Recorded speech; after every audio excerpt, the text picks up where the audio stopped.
Hello guys, இன்றைக்கி செல்வி cooking சேனலில் chicken gravy தான் பார்க்க போகிறோம். அதுக்கு இன்றைக்கி 1 கிலோ சிக்கன் நல்லா வாஷ் பண்ணி எடுத்திருக்கேன். வாஷ் பண்ணுறப்ப அதில் தயிர் 2 கரண்டி ஊற்றி நல்லா வாஷ் பண்ணிக்கோங்க. அப்படி செய்கிறப்ப சிக்கன் ஸ்மெல் இல்லாமல் இருக்கும்.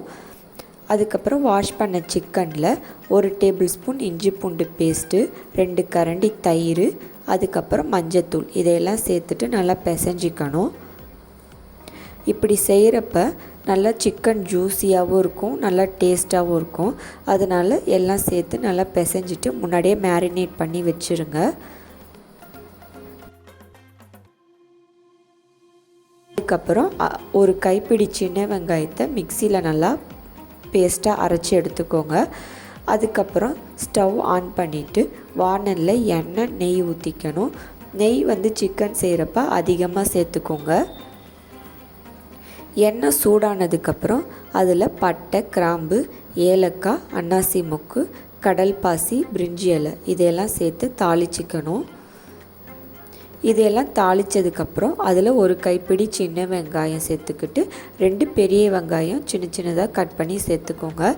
இந்த மாதிரி 2 வெங்காயமும் சேர்த்து செய்கிறப்ப டேஸ்ட்டு நல்லாயிருக்கும். வெங்காயம் சேர்த்துட்டு நல்லா வதக்கி விட்டுட்டதுக்கப்புறம் அதில் கருவேப்பிலை சேர்த்துக்கணும். கருவேப்பிலை சேர்த்ததுக்கப்புறம் அதில் அரைச்ச வெங்காய பேஸ்ட்டை சேர்த்துட்டு நல்லா வதக்கி விடுங்க. வெங்காயம் நல்லா வதங்கினதுக்கப்புறம் அதில் 1 டேபிள் ஸ்பூன் இஞ்சி பூண்டு பேஸ்ட்டு சேர்த்துக்கணும். இஞ்சி பூண்டு பேஸ்ட்டு சேர்த்ததுக்கப்புறம் மீடியம் ஃப்ளேமில் வச்சுக்கோங்க. ஹை ஃப்ளேமில் வச்சுக்கிட்டிங்கன்னா அடி பிடிச்சிரும். அதனால் மீடியம் ஃப்ளேமில் வச்சுட்டு கிண்டி விட்டுட்டே இருங்க.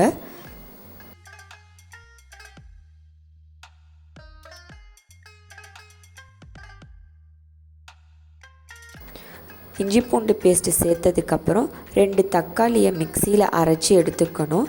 அந்த தக்காளி பேஸ்ட்டை இதில் சேர்த்துக்கோங்க. தக்காளி பேஸ்ட்டு சேர்த்ததுக்கப்புறம் மிக்ஸ் பண்ணி விட்டுட்டு மீடியம் ஃப்ளேமில் வச்சுட்டு கொதிக்க வைங்க. உடனே தண்ணி எதுவும் ஆட் பண்ணிடக்கூடாது. தக்காளி சேர்த்துட்டு ஒரு 5 நிமிஷம் கொதிக்க வச்சதுக்கப்புறம் அதில் மசாலா பொருள்லாம் சேர்த்துக்கலாம். இந்த ஸ்டேஜ் வந்ததும் அதில் 2 டேபிள் ஸ்பூன் மிளகாய் தூள் சேர்த்துக்கணும். நான் காரம் கம்மியாக சாப்பிட்றதுனால 2 டேபிள் ஸ்பூன் சேர்த்துருக்கேன். காரம் அதிகமாக சாப்பிட்ற மாதிரி இருந்தால் 2.5லேருந்து 3 டேபிள் ஸ்பூன் சேர்த்துக்கோங்க. அப்புறம் 2 டேபிள் ஸ்பூன் மல்லித்தூள், 1 டேபிள் ஸ்பூன் சீரகத்தூள், 1 டேபிள் ஸ்பூன் சோம்புத்தூள் இதையெல்லாம் சேர்த்துட்டு நல்லா மிக்ஸ் பண்ணி விடணும். இதெல்லாம் சேர்க்குறப்ப சிம்மில் வச்சுட்டு சேருங்க. ஃபுல் ஃப்ளேமில் வச்சுக்கிட்டோன்னா அடி பிடிச்சிரும். அதனால் சிம்மில் வச்சுட்டு மசாலா பொருள்லாம் சேருங்க. 1 டேபிள் ஸ்பூன் கரம் மசாலா இதெல்லாம் சேர்த்துட்டு நல்லா மிக்ஸ் பண்ணி விட்டுக்கோங்க.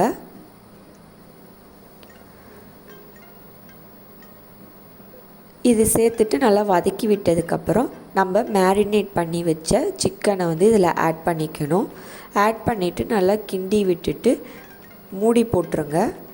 தண்ணி எதுவும் ஊற்றாதீங்க. சிக்கன்லேருந்தே தண்ணி வரும். அதனால் தண்ணி எதுவும் ஊற்றக்கூடாது.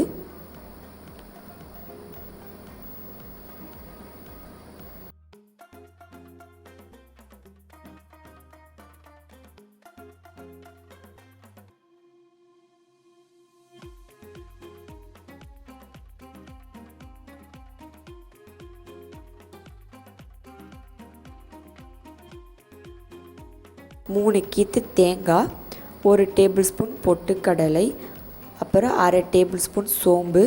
ஏற்கனவே நம்ம 1 டேபிள் ஸ்பூன் சோம்புத்தூள் சேர்த்துருக்கனால 1/2 டேபிள் ஸ்பூன் இதெல்லாம் சேர்த்து நல்லா ஃபைன் பேஸ்ட்டாக அரைச்சிக்கணும். உப்பு சேர்த்துக்கோங்க. நல்லா கொதித்ததுக்கப்புறம் உப்பு சேர்த்துட்டு மிக்ஸ் பண்ணி விட்டுட்டு சிக்கன் வெந்துருச்சான்னு பார்த்துட்டு அதுக்கப்புறம் நம்ம அரைச்சி வச்ச தேங்காய் பேஸ்ட்டை இதில் ஆட் பண்ணிக்கணும்.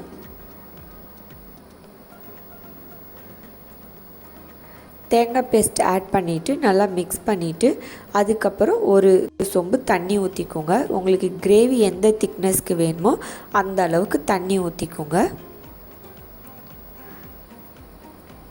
தண்ணி ஊற்றிட்டு நல்லா கொதித்ததுக்கப்புறம் மூடி போட்டு வேக வச்சுருங்க.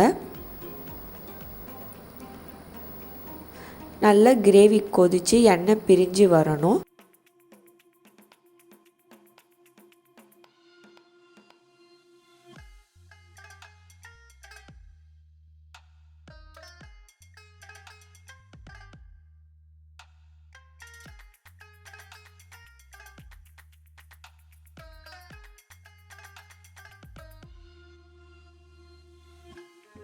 கிரேவி நல்லா கொதித்ததுக்கப்புறம் அதில் 1 டேபிள் ஸ்பூன் மிளகுத்தூள் தூவிட்டு நல்லா கிண்டி விட்டுட்டு 10 நிமிஷம் கொதிக்க வைங்க. நல்லா கொதித்து எண்ணெய் பிரிஞ்சதுக்கப்புறம் அதில் கறிவேப்பிலை கொத்தமல்லி தூவி மூடி போட்டு ஸ்டவ் ஆஃப் பண்ணிவிடுங்க. ட்ரை பண்ணி பாருங்கள், டேஸ்ட்டாக இருக்கும். எப்படி இருக்குன்னு கமெண்ட் பண்ணுங்கள். மறக்காமல் செல்வி குக்கிங் சேனலுக்கு சப்ஸ்கிரைப் பண்ணிவிடுங்க. தேங்க்யூ.